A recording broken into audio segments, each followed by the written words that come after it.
ನ್ಯೂಸ್ವರೆಗೆ ಸ್ವಾಗತ. ನಾನು ಬಸವರಾಜರ. ನಿಮ್ಮ ಯಡಿಯೂರಪ್ಪ ನಿಮ್ಮ ಪಕ್ಷದ ರಾಜ್ಯಾಧ್ಯಕ್ಷರು ಮಾಜಿ CM ಒಂದು ಹೇಳಿಕೆ ಕೊಟ್ಟಿದ್ದರು. ಈ ರಾಜ್ಯದಲ್ಲಿ ಕಾಂಗ್ರೆಸ್ ಮತ್ತು BJP ಎರಡೇ ಪಕ್ಷಗಳಿರಬೇಕು, ಪ್ರಾದೇಶಿಕ ಪಕ್ಷಗಳಿರಬಾರ್ದು, ಬಹಳ ಸಮಸ್ಯೆ ತರ್ತವೆ ಪ್ರಾದೇಶಿಕ ಪಕ್ಷಗಳನ್ನು ಅಂತ ಮಾತನ್ನು ಹೇಳಿದರು.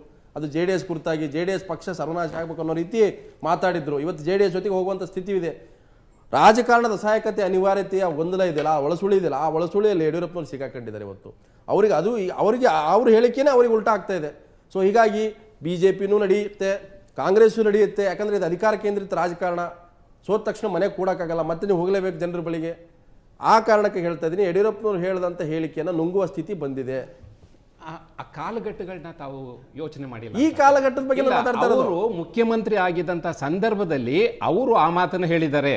ಅಂದ್ರೆ ಆ ಟೈಮಲ್ಲಿ ಒಂದು, ಈಗ ನಿಮ್ಮ ರಾಜಕಾರಣ ಈಗ ಅಲ್ಲ ಟೈಮ್ನಲ್ಲಿ ಒಂದು ಅಂತ ಅಂತಲ್ಲ. ಈಗ ಬಿಜೆಪಿ ಅಂತ KJP ಬಂದಿದ್ದಾರೆ ಅಂತಂದ್ರೆ BJP ನಲ್ಲಿ ಇರ್ಬೋದಾಗಿತ್ತಲ್ಲ ಆ ಸಿದ್ಧಾಂತಗಳನ್ನೆಲ್ಲ ಒಪ್ಕೊಂಡಿದ್ರೆ. KJP ನಾವೇನಕ್ಕೆ ಬಂದ್ವಿ? ಆ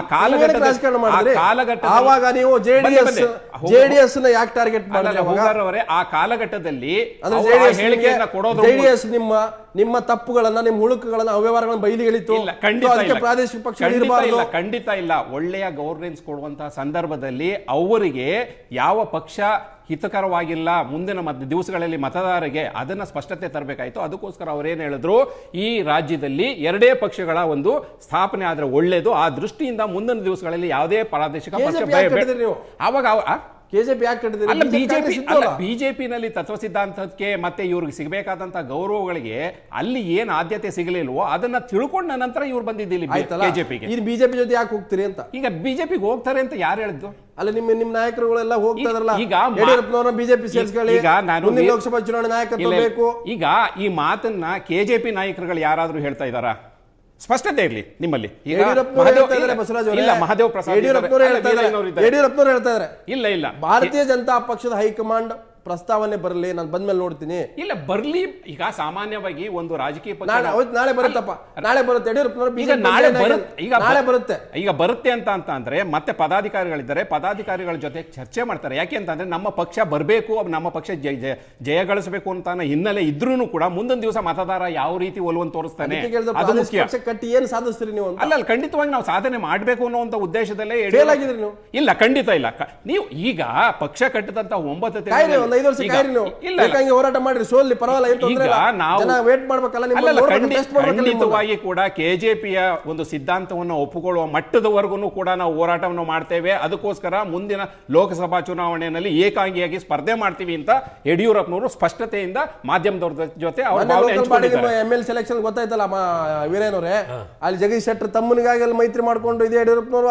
ಶೆಟ್ಟರು ಇಲ್ಲಿ ಮೈಸೂರಿನಲ್ಲಿ KJP ಸಲ BJP ವಾಪಸ್ ತಗೊಂಡ್ರೆ ಎಲ್ಲ ಅಲೈನ್ಸ್ ಪಾಲಿಟಿಕ್ಸ್ ಮಾಡ್ತಾ ಇದ್ದಾರೆ. ನಮ್ಮಲ್ಲಿ ಜನರ ದಾರಿ ತಪ್ಪಿಸ್ತಾ ಇದ್ದಾರೆ. ನಮ್ಮಲ್ಲಿ ಸ್ಪಷ್ಟತೆ ಇದೆ, ಜನ ಒಪ್ಕೊಳ್ಳಿಲ್ಲ ಅಷ್ಟೇನೆ. ಒಪ್ಕೊಳ್ತಾ ಇಲ್ಲ.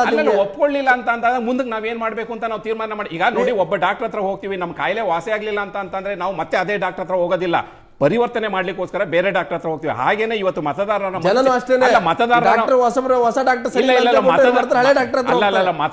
ಭಾವನೆ ಏನಿದೆ ಅಂತ ತಿಳ್ಕೊಂಡು ಅದಕ್ಕೆ ತಕ್ಕಂತೆ ನಾವು ವರ್ತನೆ ಮಾಡಬೇಕಾಗ್ತದೆ. ಆ ದೃಷ್ಟಿಯಿಂದ ಯಡಿಯೂರಪ್ಪನವರು ನಿಮ್ಮ ಪಕ್ಷದ ನಾನು ಚರ್ಚೆ ಮಾಡ್ತೀನಿ. ನಿಮ್ಮಲ್ಲಿ ಅನೇಕ ನಾಯಕರುಗಳು ಮಂತ್ರಿಗಳಾಗಿದ್ದಂಥವ್ರು ದಂಡೇ ಹೋಯ್ತು.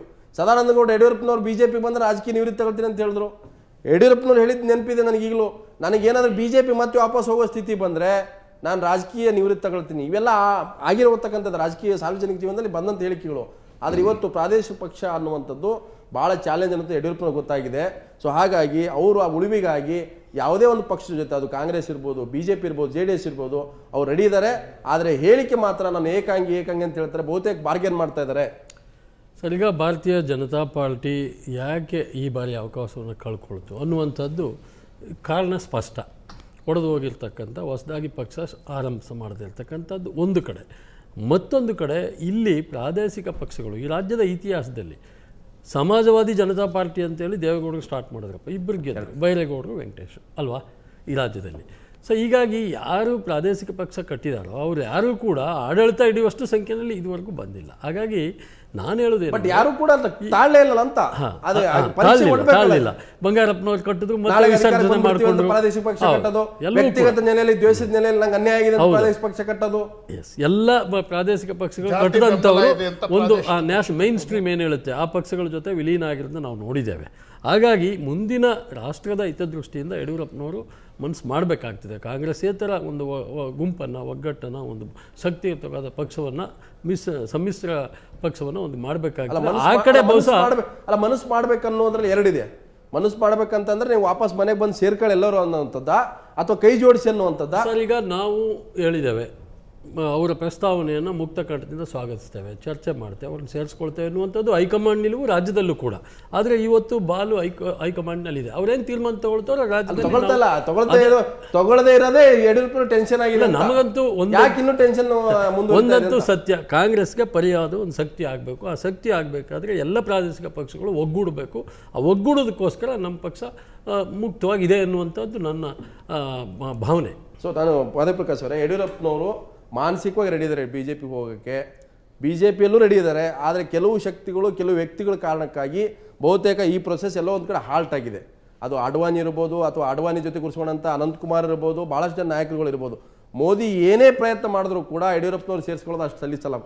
ಯಾಕಂದ್ರೆ ಯಾವ ಕಾರಣಕ್ಕೆ ಯಡಿಯೂರಪ್ಪ ಬಿಜೆಪಿಯಿಂದ ಹೊರಗೆ ಹೋಗಿದ್ದಾರೋ ಆ ಕಾರಣವನ್ನು ನೀಡಿದಂಥ ನಾಯಕರು ಈಗಲೂ ಕೂಡ ಬಿಜೆಪಿಯಲ್ಲಿ ಇದ್ದಾರೆ. ಅದು ಅಡ್ವಾಣಿ ಇರ್ಬೋದು, ಭಾಳಷ್ಟು ನಾಯಕರು. ಯಡಿಯೂರಪ್ಪನವರಿಗೆ ಗೊಂದಲ ಏನಾಗಿದೆ ಅಂದರೆ, ನಾನು ಬಿಜೆಪಿಗೆ ಹೋದರೆ ನನ್ನ ನಾಯಕತ್ವದ ಪ್ರಶ್ನೆ, ಅವರಿಗೆ ಸ್ಥಾನಮಾನದ ಪ್ರಶ್ನೆ, ಇರ್ತಕ್ಕಂಥ ನಾಯಕರ ಸ್ಥಾನಮಾನ ಕಳ್ಕೊಳ್ಳುವಂಥ ಭೀತಿ ಇದೆ. ಸೊ ಹಾಗಾಗಿ ಯಡಿಯೂರಪ್ಪನವರು ಇದನ್ನು ಹಾಗೆ ಮೇಂಟೈನ್ ಮಾಡ್ತಾ ಎಲ್ಲೊಂದು ಕಡೆ ಪ್ರೆಷರ್ ಬಿಲ್ಡಿಂಗ್ ಪಾಲಿಟಿಕ್ಸ್ ಹಿಡಿದಿದ್ದಾರೆ ಅಂತ. 100% ಕರೆಕ್ಟು. ಅವರು ಭಾರತೀಯ ಜನತಾ ಪಕ್ಷ ತೊರೆದಿದೆಯಲ್ಲ, ತೊರೆದದ್ದೇ ಅತ್ಯಂತ ವಿಶಿಷ್ಟವಾದಂಥ ಸನ್ನಿವೇಶದಲ್ಲಿ ಬಿಜೆಪಿ ಸ್ಥಾನ ತೋರಿಸ್ತೀನಿ ಅಂತ ಅವರ ವಿರುದ್ಧ ಆರೋಪ ಬಂತು.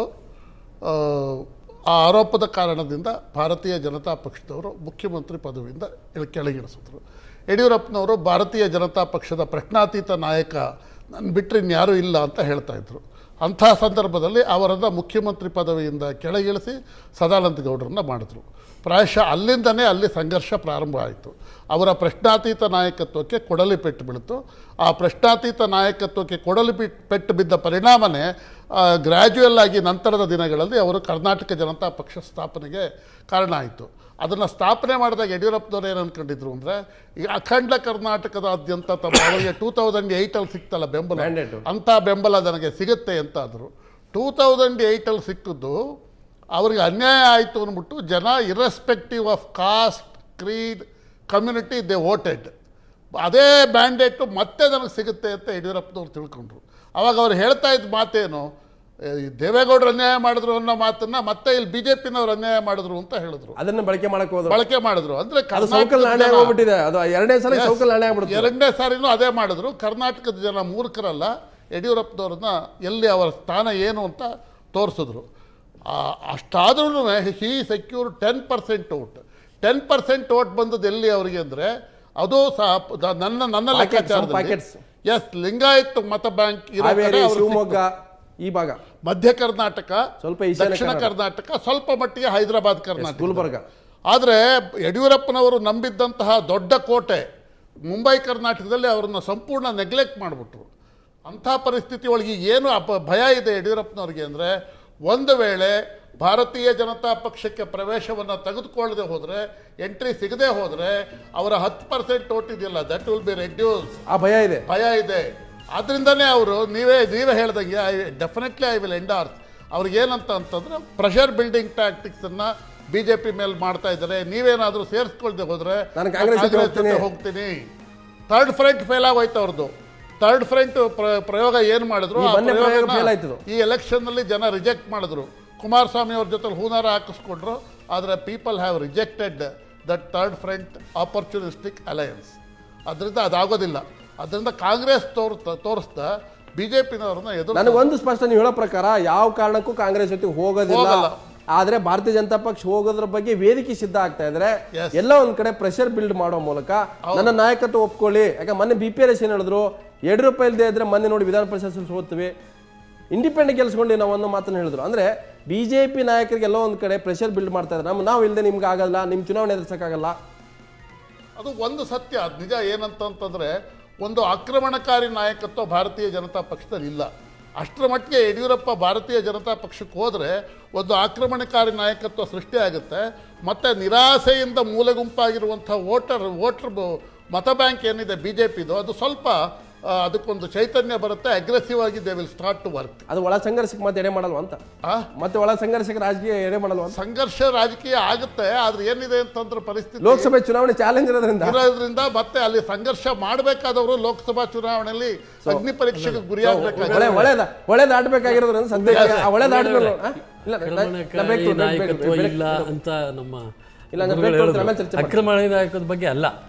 ಬಿಜೆಪಿ ಒಂದು ಕಾರ್ಯಕರ್ತರ ಪಕ್ಷ, ನಾಯಕತ್ವ ಇಟ್ಕೊಂಡು ಬಿಜೆಪಿ ಯಾವತ್ತೂ ಮಾಡಿ. ಯಡಿಯೂರಪ್ಪ ಕೊರತೆ ನಿಮ್ಗೆ ಅನಿಸಿಲ್ವಾ? ಈಗ ಲೋಕಸಭೆ ಚುನಾವಣೆ ಬಂದಾಗ ಯಡಿಯೂರಪ್ಪ ಇಲ್ಲದೆ ಚುನಾವಣೆ ಹೋಗ್ತೀರಾ? ನಾನು ಹೇಳ್ಬಿಡಿ ಯಡಿಯೂರಪ್ಪ ಒಂದು ಸತ್ಯ, ದಯವಿಟ್ಟು ನಿಮ್ಮ ಕೇಡರ್ ಬೇಸ್ಡ್ ಪಾರ್ಟಿಯಾಗಿ ನೀವೇನೇ ಇದ್ರು ನಿಮ್ಮ ಪಾರ್ಟಿ ಒಳಗೆ 2008 ಅಲ್ಲಿ ಅಥವಾ ಹಿಂದಿನ ಇತಿಹಾಸವನ್ನು ನೋಡಿದಾಗ ಪಕ್ಷ ಕಟ್ಟದಲ್ಲಿ Yediyurappa played a very crucial role. ಅದು ಸತ್ಯ. ಆಗ್ಲಿ, ನಾನು ಒಂದಂತೂ ಹೇಳ್ತೇನೆ, ಅವ್ರು ಬಂದ್ರೆ ಸ್ವಾಗತ. ನಿಮ್ಮ ಪಕ್ಷ ಸದ್ಯ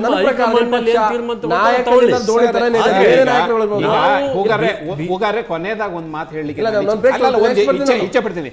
ಯಡಿಯೂರಪ್ಪನವರು ವ್ಯಕ್ತಿ ಅಲ್ಲ, ಶಕ್ತಿ. ಈ ರಾಜ್ಯದಲ್ಲಿ ನೀವು ಬಿಜೆಪಿ ಇದ್ದಾಗ ಶಕ್ತಿ, ಹೊರಗಡೆ ಬಂದಾಗ ಕೂಡ ಶಕ್ತಿ ಇದ್ದಾರೆ. ಯಡಿಯೂರಪ್ಪನವರು ಶಕ್ತಿ ತೋರಿಸಲಿಲ್ಲ ಅಂದಿದ್ರೆ ಜೆಡಿಎಸ್ ಆಗ್ಲಿ ಅಥವಾ ಬಿಜೆಪಿ ಅದನ್ನು ಬಳಕೆ ಮಾಡ್ಕೊಬೇಕಾಗಿತ್ತು. ಹೂಗಾರ್ ಅವರು ಹೇಳ್ದಂಗೆ ಬಿಜೆಪಿ ಇದ್ದಾಗಲೇ ಶಕ್ತಿ ನೋಡಿ ನಿಶಕ್ತಿಯಾಗಿತ್ತು ಅಂತಂದ್ರೆ ಕಾಂಗ್ರೆಸ್ ಬರ್ಬೇಕಾಗಿತ್ತು. ಬಿಜೆಪಿ ಕಾಂಗ್ರೆಸ್ ಲಾಭ ಆಯ್ತಲ್ಲ, ನಿಮ್ಮಿಂದ ಲಾಭ ಆಗಿಲ್ಲ, ಕಾಂಗ್ರೆಸ್ ಲಾಭ ಆಯ್ತು. ಬಿಕಾಸ್ ಆಫ್ ಯಡಿಯೂರಪ್ಪ ಕಾಂಗ್ರೆಸ್ ಸರ್ಕಾರ ಮಾಡಿದೆ.